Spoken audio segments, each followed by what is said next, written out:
ஏம்மா எங்கள் வீட்டில் இன்றைக்கி என்ன சாப்பாடு தெரியுமா? இங்கே பார்த்தீங்கன்னா வெள்ளச்சோறு கரண்ட் இல்லைண்ணே, அதனால் வீடியோ கொஞ்சம் கருப்பாக தான் இருக்கும்.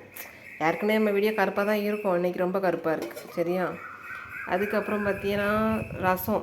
இது வந்து வெள்ளச்சோறு இருக்கா, இன்றைக்கி எல்லாத்தையும் கிளப்பி ரெடி பண்ணி அனுப்பிச்சாச்சு. அதுக்கப்புறம் பார்த்தீங்கன்னா இது வந்து பூசணிக்காய் கூட்டு. என்னோட சட்டி பெருசாக இருக்குது, கூட்டு கம்மியாக இருக்குதுன்னு நினைக்காதீங்க, நிறையா தான் செஞ்சேன். எல்லோரும் காலையிலையும் சாப்பிட்டு மத்தியானத்துக்கு எடுத்துகிட்டு போயிட்டாவலாம், அதனால் வந்து குறையா தான் இருக்குது. இனிமேல் நம்ம தானே சாப்பிட்ணும், நம்ம சாப்பிட்டு காலி பண்ணி தான் நம்ம சட்டியை கழுவணும். அதுக்கப்புறம் பார்த்தீங்கன்னா இது வந்து வாழைப்பூ கூட்டு. இன்றைக்கி ஃபஸ்ட் டே ஒருத்தி காலேஜ் போகிறா. என்ன சாப்பாடு தருவேன் என்ன சாப்பாடு தருவேன் நேரத்துலேருந்து கேட்டால், அதனால் இன்றைக்கி ரசம் வச்சு 2 கூட்டு வச்சு கொடுத்து விட்ருக்கு பார்த்துக்கிடுங்க. அதுக்கப்புறம் பார்த்தீங்கன்னா நமக்கு எப்பவும் போல தான் கடுங்காப்பி ஏற்கனவே கருப்பாக இருக்குது, இதில் கடுங்காப்பி ரொம்ப கருப்பாக இருக்குது. ஆமாம், இன்றைக்கி நல்ல வெரைட்டிஸாக தான் கொடுத்து விட்ருக்கு. எப்படின்னு போயிட்டு வந்த பிறகு தான் ரிசல்ட்டு தெரியும் பார்த்துக்கிடுங்க. ஆமாம்.